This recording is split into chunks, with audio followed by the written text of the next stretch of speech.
Chapter 7, we talk about business ethics. And in my opinion, this is the most important chapter of this entire course. So please take the time to read it and to really kind of delve into it and have it make sense to you personally. So ethics in general is our philosophy of morality, kind of what we use to govern our right or wrong behavior. So business ethics focuses on the morality as it relates specifically to business.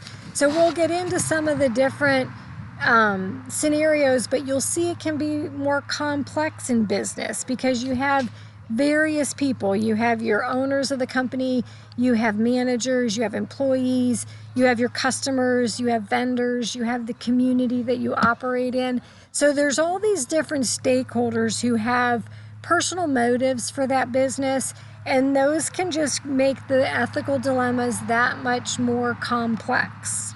We want to make sure, though, in business that we are going beyond doing what is simply legal. I mean, in our personal lives as well, to just say, well, I didn't get arrested today, I guess it's a good day. That's kind of that bare minimum. That's your moral minimum. We hope to rise above that, though, to do things that help our environment, help our neighbors, help our coworkers, make a good quality product, provide excellent service. I mean, those are things where, again, you're going to go beyond doing what is simply legal and do something at a higher ground, And too often with businesses, many times profit maximization is their goal. And we'll see that that can cause negative consequences to the business as well as to the stakeholders that are within that business. So again, like I said, laws are out there to protect us in public, just generally speaking. And we all should obey those laws and live within those laws. But that is the moral minimum. Being an ethical business, you really have to go above and beyond that. So you need to understand how your business impacts the employees, the owners, the community, your customers. I mean, you have an obligation to all of those different people or stakeholders. Many companies have a code of ethics, and what I will have you do for this class is you will find the professional association that governs your career choice, and you will read their code of ethics, or it could be called their code of conduct. But that is what they expect of their members. That is what they expect of professionals that are working in that area. And you should know that as you're being educated and hoping to work in that field. You should know what those expectations are and understand those. So your code of ethics project is very important to be able to have that knowledge. But then we get into business ethics, some different things that can happen, and then social media, because again, that's a very relevant topic in today's world.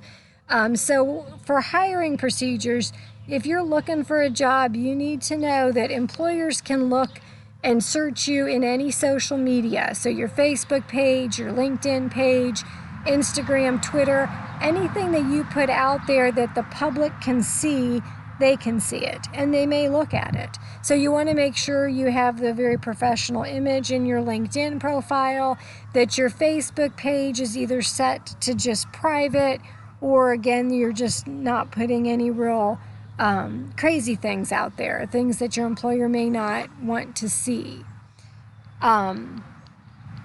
Work-related issues.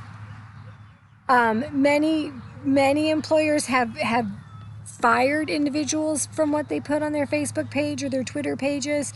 So I mean, if you're going to go out there and talk negatively about their business or about your boss, it can be considered slander of quality.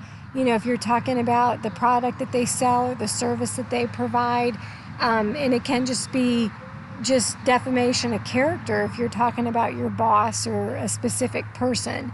So you need to be very careful when making those posts and know that you could be fired or not offered a job because of those. Okay, then we get into our whoops, too many, are approaches to ethical reasoning, and you want to understand thoroughly each one of these approaches.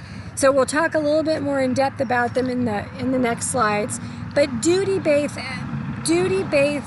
ethics is basically you're going to do what you think is the right thing to do simply because it is the right thing to do, whether you're finding that based on your religious beliefs or how you were raised or whatever those principles are. There's something that guides your decision making, and it isn't necessarily the consequences of your action. You're just going to do the right thing.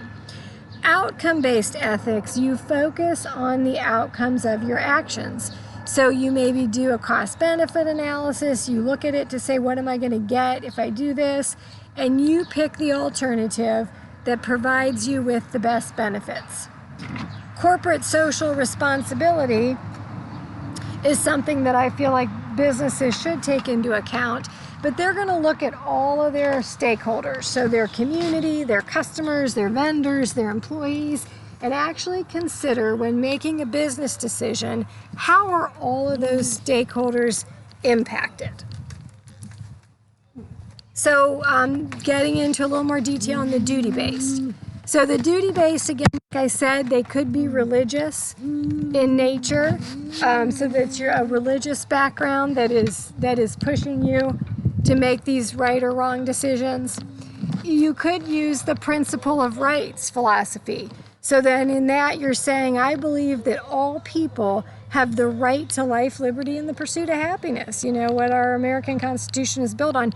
But you got to extend that to all people all over the world. So you might make a decision to weigh those people's rights higher than you do a profit. Kantian ethical principles is that human beings should not be treated as a means to an end. So we shouldn't look and say, well, if we, take this labor overseas where there's no labor laws and we can pay these people 10 cents an hour because it provides us with a higher profit, then we should do that. So then we would say, well, wait a minute, we need to consider those people and their rights. Is that humane treatment, and is that the best thing for them if we were doing the principles of rights? The Kantian ethics. The categorical imperative, that is a question that you would say, well, what if everybody did it? What if everybody made this exact same decision or responded in the exact same way that I am? What would the world be like? Would it be a good place to live, or would it be a horrible place to live? So maybe I'm a manufacturer and I'm saying, hey, I think I'm gonna take this waste that our production plant has made and I'm gonna go dump it in this vacant field that I own. No one's gonna know, and it'll save me some money, and we'll bury it down deep. Well, what if everybody did that? Obviously, it would be a horrible place. Our environment would not be safe to live in and all of that. So that would say, granted, that's probably illegal also, so you would be probably charged, but it would, following that categorical imperative, you would say, I'm not going to do that because, again, it's not the right thing to do, and if everybody did it, it would be a horrible place to be.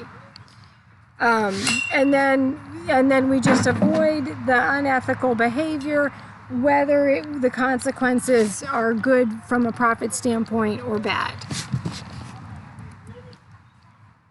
Okay, then we have the flip side of that, which is utilitarianism. And utilitarianism focuses on the consequences of the actions. So maybe you're going to use that cost-benefit analysis to make your decision. You weigh the costs versus the benefits, and you select the one that provides the highest benefit. So again, the benefit is probably financial. So you're looking at it to say, okay, if it's costing me this, there will be some people who suffer, but the majority of the people will be happy. So that goes to that saying, the greatest good for the greatest number.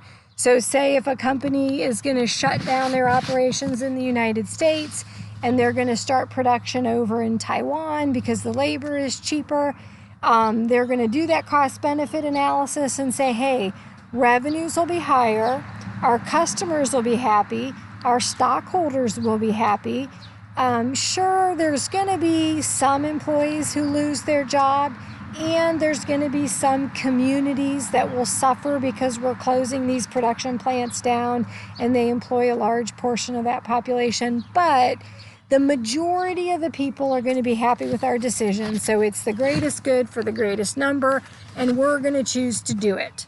So if that's their method of thinking, that would be utilitarianism. Corporate social responsibility, again, looks at kind of all of those different stakeholders.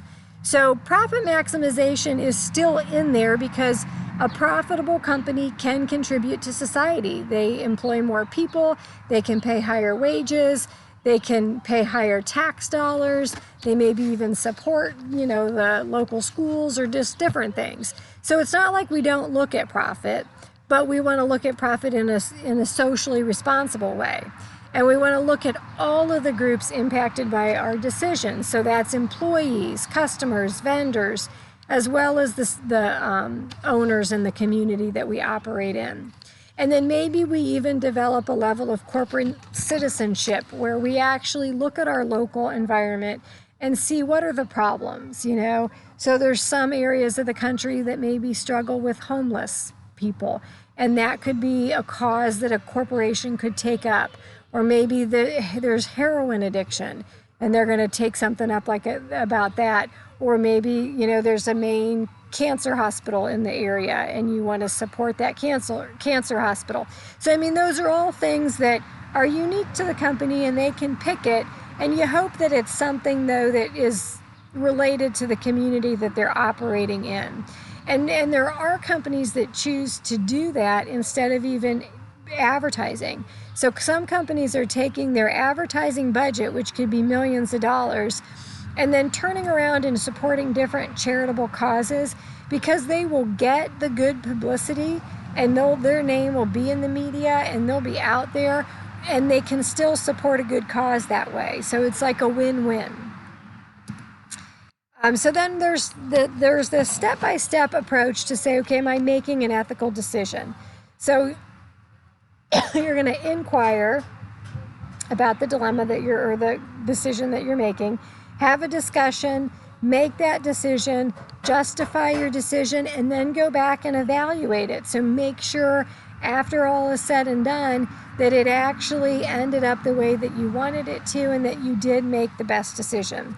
And if leadership is ethical, more than likely the lower level of the company will also be ethical. It's like a trickle-down theory to say if the tone at the top is good and right and not playing games and not doing anything illegal or unethical, chances are the whole corporation will follow. We are now at a more of a global economy type environment. So a global company that has various enterprises or partnerships all around the world, they definitely are faced with higher levels of ethical dilemmas because you're encountering different cultures, different traditions, different religions, and all of those areas have different norms that we need to make sure that we're not offending anybody and kind of treating them the same way that we would treat our neighbors here, in our local communities. Bribery is unethical and illegal by any U.S. company anywhere in the world. So even if it's in a nation that does operate using bribes, which some foreign nations do, it is still illegal and unethical for our U.S. companies to take part in that.